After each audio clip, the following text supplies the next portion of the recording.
બ્લાસ્ટમાં એનઆઈએની team દ્વારા તપાસ શરૂ 1000થી વધુ વેપારીઓની હાજરી વચ્ચે મોટી જાનહાની ટળ્યાનું મંત્રી એચસી મહાદેવપ્પાનું નિવેદન. કર્ણાટકના મૈસૂર ખાતે ફુગ્ગામાં હવા ભરવાના ગેસ સિલિન્ડરમાં થયેલા પ્રચંડ વિસ્ફોટની ઘટનાએ સુરક્ષા એજન્સીઓને દોડતી કરી દીધી છે. આ બનાવની ગંભીરતાને ધ્યાનમાં રાખીને રાષ્ટ્રીય તપાસ એજન્સીની એક વિશેષ ટુકડીએ તાત્કાલિક અસરથી ઘટના સ્થળની મુલાકાત લીધી હતી. કેન્દ્રીય અધિકારીઓએ સ્થાનિક પોલીસ પ્રશાસન સાથે મળીને ઝીણવટભરી તપાસ હાથ ધરી છે અને વિસ્ફોટ પાછળનું સાચું કારણ શોધવા માટે પુરાવા એકત્રિત કરવાની પ્રક્રિયા આરંભી છે. આ ઘટના માત્ર અકસ્માત છે કે કોઈ કાવતરાનો ભાગ તે દિશામાં પણ તપાસ કેન્દ્રિત કરવામાં આવી છે. આ દુર્ઘટના સંદર્ભે કર્ણાટકના વરિષ્ઠ મંત્રી એચસી મહાદેવપ્પાએ પ્રતિક્રિયા આપતા જણાવ્યું હતું કે સદનસીબે એક મોટી હોનારત સહેજમાં ટળી ગઈ છે.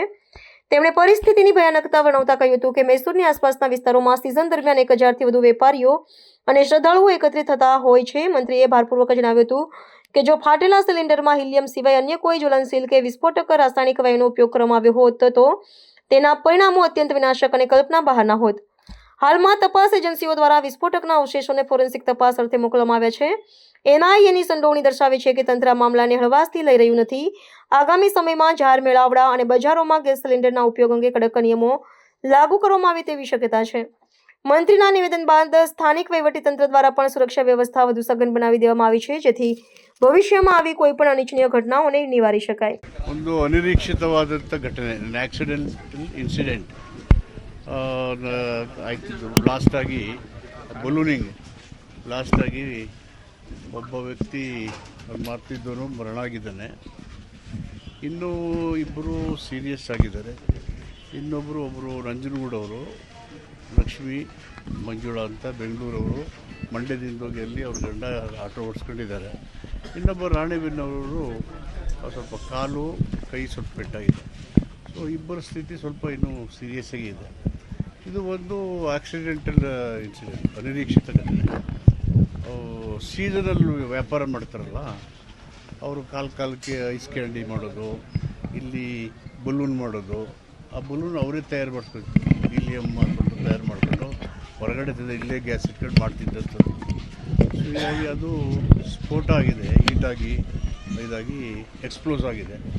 ಎಕ್ಸ್ಪ್ಲೋಸಲ್ಲಿ ಒಬ್ಬ ಅವರು ಸುತ್ತೋಗಿದ್ದಾನೆ, ಯು ಪಿ ಅವನು ವ್ಯಾಪಾರ ಮಾಡ್ತಿದ್ದಾನೆ. ಮತ್ತು ಇವರು ಇಬ್ಬರಿಗೆ ಕ್ರಿಟಿಕಲ್ ಇದೆ. ಇನ್ನೊಬ್ಬ ಉಳಿದವರು ಏನು ತೊಂದರೆ ಇಲ್ಲ. So it is an unfortunate and incidental accident. ನಿನ್ನೆ ಕೂಡ ಕ್ರಿಸ್ಮಸ್ ಕೂಡ ಇತ್ತು, ಸಾಕಷ್ಟು ಸಂಖ್ಯೆಯಲ್ಲಿ ಪ್ರವಾಸಿಗರು ಬಂದಿತ್ತು. ಅದೊಂದು ದೊಡ್ಡ ಅವಘಡ ಸಂಭವಿಸುವಂಥ ತಪ್ಪಿದೆ. ಬಹುತೇಕ ಅವರೆಲ್ಲ ಪ್ರವಾಸಿಗರು, ಮೈಸೂರಿಗೆ ಪ್ರವಾಸನೇ ಬಂದಿದ್ದರು. ಅವ್ರು ಲಕ್ಕಿಲಿ ನೀವು ಹೇಳ್ದಂಗೆ ದೊಡ್ಡ ಅನಾಹುತ ತಪ್ಪಿದೆ. ಬಟ್ ಅನ್ಫಾರ್ಚುನೇಟ್ ಜೀವ ಹೋಯ್ತಲ್ಲ, ಇನ್ನಿಬ್ಬರು ಕ್ರಿಟಿಕಲ್ ಆಗಿದೆ. Life is very valuable, human life is very ಇಲ್ಲ. ಅವನು ಸೀಸನಲ್ ಬಿಸ್ನೆಸ್ ಮ್ಯಾನ್. ಅವನು ಐಸ್ ಕ್ಯಾಂಡಿ ಮಾಡ್ತಿದ್ದ, ಯು ಪಿಯಿಂದ ಬಂದು. ಈ ಥರ ಮೈಸೂರಿನಲ್ಲಿ ಸುಮಾರು 1000 ಜನ ಬಂದು ವ್ಯಾಪಾರ ಮಾಡೋರಿದ್ದಾರೆ ಸೀಸನಲ್ ಅವರು. ಸಾಕಷ್ಟು ಸಂಖ್ಯೆಯಲ್ಲಿ ವ್ಯಾಪಾರಸ್ಥರು ಬರ್ತಾರೆ, ಅಕೌಂಟಬಿಲಿಟಿ ಇಲ್ಲ, ಯಾರು ಬರ್ತಾರೆ ಯಾರು ಹೋಗ್ತಾರೆ ಗೊತ್ತಾಗಲ್ಲ. ವ್ಯಾಪಾರಕ್ಕೆ ಅಥವಾ ಸ್ಟ್ರೀಮ್ಲೈನ್ ಮಾಡುವಂತ ಕೆಲಸ ಆಗುತ್ತಾ ಅಂತ. ಬಾಲಕಿನಾದಲ್ಲೂ ಇದೇ ತರ ಯಾರು ಅಂತಾನೆ ಐಡೆಂಟಿಫೈ ಮಾಡಕ್ ಆಗದೇ ಇರುವಂತ ಪರಿಸ್ಥಿತಿ ಇರ್ತಾ ಇದೆ. ಈ ದೇಶದಲ್ಲೆಲ್ಲ ಪಾಪ ಈ ಥರ ವ್ಯಾಪಾರ ಮಾಡ್ತಾರೆ. ಇಲ್ಲಿ ಲಿಸ್ಟ್ ಔಟ್ ಮಾಡಿದ್ದಾರೆ, ಸುಮಾರು 1000ಕ್ಕಿಂತ ಹೆಚ್ಚು ಜನ ಇದ್ರ ಸೀಸನಲ್ ಬಿಸ್ನೆಸ್ ಮಾಡೋರು ಇದ್ದಾರೆ. ಅವ್ರು ವ್ಯಾಪಾರ ಮಾಡ್ಕೊತಾರೆ, ಅವ್ರು ಜೀವನ ನಡೆಸ್ತಾರೆ, ಹೆಣ್ಣು ಒಟ್ಟವರು ಇದ್ದಾರೆ, ಅದಕ್ಕೆ ಜೀವನ ಮಾಡ್ಕೊಂಡಿದ್ದಾರೆ. But purely it is an accidental incident. But ಈ ಥರದಲ್ಲಿ ಗ್ಯಾಸ್ ಬಲೂನ್ ತುಂಬುವುದು ಭಾಳಷ್ಟು ಕಡೆಗಳಲ್ಲಿ ಈಗಲೂ ಕೂಡ ಮಾರಾಟ ಮಾಡ್ತಾ ಇದ್ದಾರೆ. ಏನಾದರೂ ಎಚ್ಚರಿಕೆ? ಅದು ಹೀಲಿಯಂ ಅಫ್ಕೋರ್ಸ್ ಇಲ್ಲಿ ಎಕ್ಸ್ಪ್ಲೋಸಿವ್.